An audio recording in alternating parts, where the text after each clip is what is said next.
Hey guys, welcome back to my channel, and if you are new here, I am Psychic Bella Love, and welcome. If you are not already, make sure you are subscribed, because once we reach 6,000 subscribers, we will be doing a big giveaway. Also, just a heads up, I will not be live this Saturday because it is Mother's Day weekend, and I am a mother, so I will be celebrating with my child, but we will be going live again the following weekend after Mother's Day. We usually go live on Saturday nights. So make sure you are subscribed and you have your notifications on for that. So let's take a look at what in the heck is going on in this divorce with Kim Zolciak and Kroy Bierman, because that one kind of took people for a surprise, because I think a lot of us just assumed that like it was them against the world and they were so happy, even despite all the financial issues that were being reported in the news. So Spirit, what can you tell us about Kim Zolciak and Kroy Bierman? Thank you.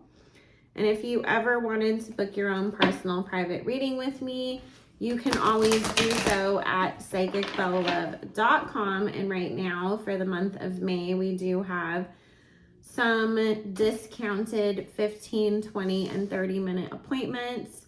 They're live under the booking tab. And you can get readings as low as $35. So make sure you go to psychicbellalove.com, or the link will be in the description box below. Also, you can join the Patreon. That is the only place that I do requested videos at the appropriate tier. We also go live every week over there and have all kinds of exclusive content that I don't post over here. We are completely uncensored. We talk about conspiracy theories, the Illuminati, history, religion, all that kind of stuff. So let's see what the cards have to say about this whole situation. Now, this is what's funny is this is definitely going to be a very contentious divorce. I know that people were speculating that, you know, maybe they're temporarily divorcing in order to try to save one or the other person's assets and finances, you know, declare bankruptcy, and then in a few years we're going to see them get back together. I do not get that. There was a hell of a lot of fighting and arguing that was going on right up until these filings happened.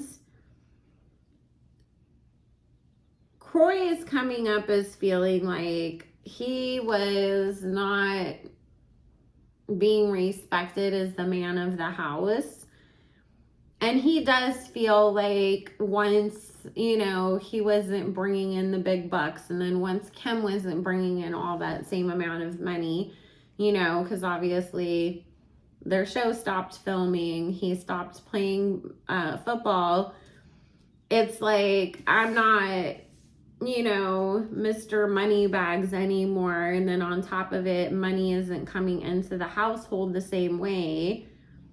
And I started to see Kim's true colors, so to speak. And Kroy did start to feel like he'd been bamboozled, and Kim only ever picked him in the first place because of who he was at the time, the job he had at the time, how it looked for her image, the money that he was bringing in, but that he didn't feel like she truly loved him for him. Because we have the Palace of Cups that came up in the reverse, which is there wasn't the love in the home and in this relationship that maybe I was led to believe that there was, or the general public was led to believe that there was. It is showing up that finances were definitely at the center of these arguments and the change in behaviors. So that definitely did add a lot of stress to this relationship. Spirit's saying that Kroy was always trying to come up with new ways to make money and bring money in.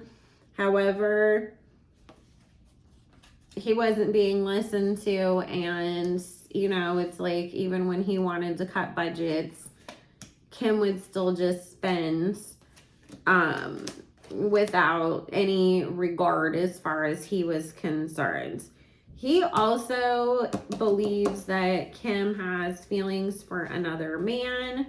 There is another man that's showing up in the picture as somebody that she may be involved with. It feels like it has to do with, I don't know if you guys remember, like, there was some loan or payment that was made on that house when it was gonna foreclose or get foreclosed on. And then people were like, where did that come from if they didn't have the money? It feels like this might be the guy that paid it off.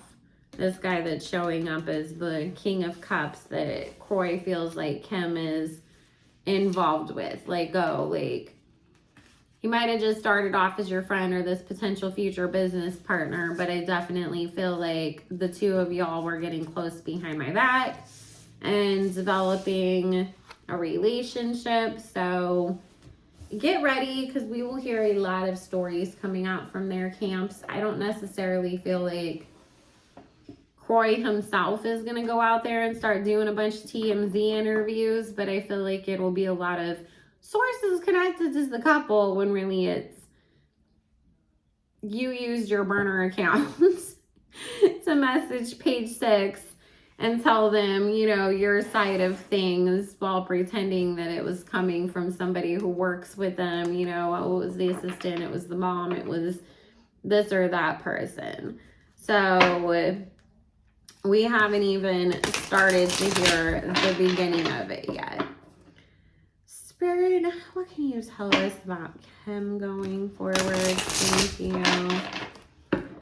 And Spirit saying Kim's side is going to be saying, you know, deflecting. No, Kim wasn't involved with anybody. These were just her issues that she had with Kroy. I do feel like, you know, don't be surprised if we don't see Kim on like a girls trip and then, you know, suddenly back on Real Housewives of Atlanta. And when I say girls trip, I mean that other show that they do.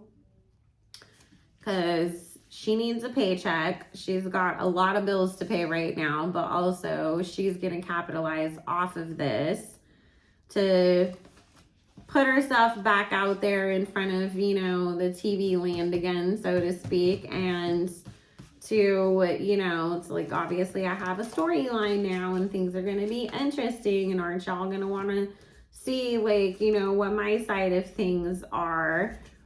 And so we will see her back on the TV, child. Whew, that's going to be interesting, because didn't her and Marlo used to be getting into it?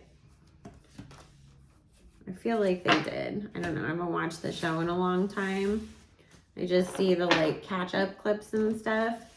So I feel like her and Marlo would, like, really, like, either end up being the best of friends or, like, go at each other.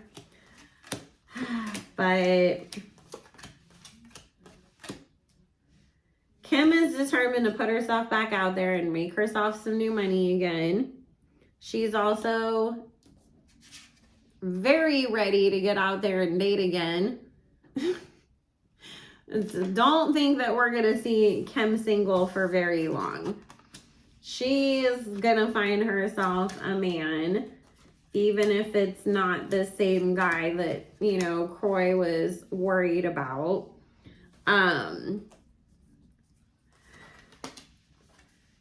Kim's definitely worried about the narrative that will be spread, though, like, about her and this whole situation and how everything played out.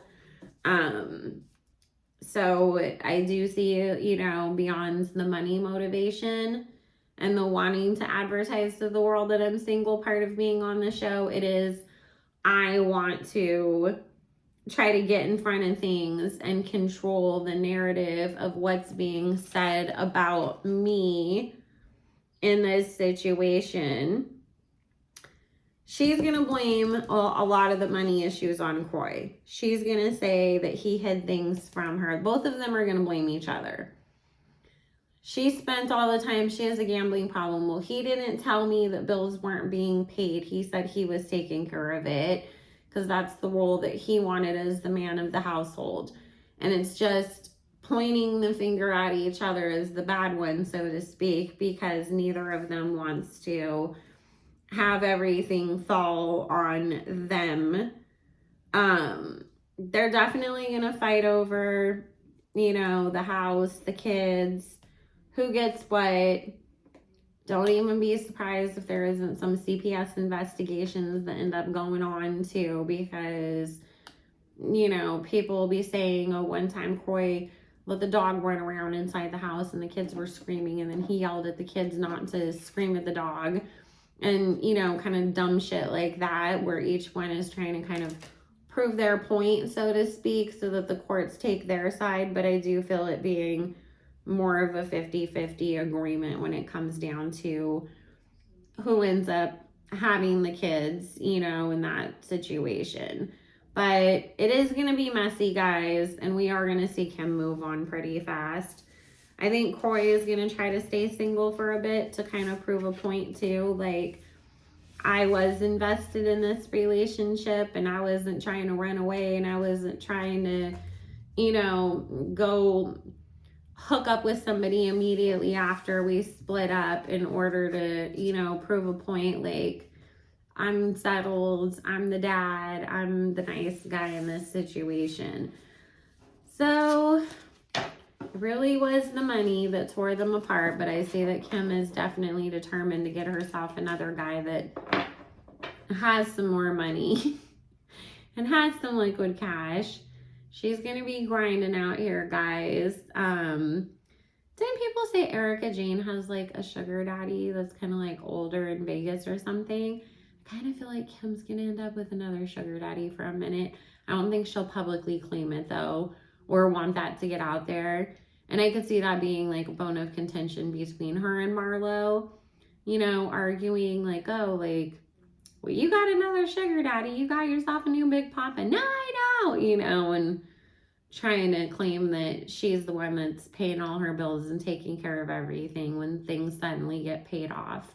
So anyways, guys, I just wanted to see, you know, what the heck happened and if this was legit, but they're not just putting on a sham divorce. So if you wanted to book your own personal private reading with me, join the Patreon, follow me on Instagram or any of that other stuff. My information will be linked down below. Also, make sure you are subscribed, and I will talk to y'all later. Bye.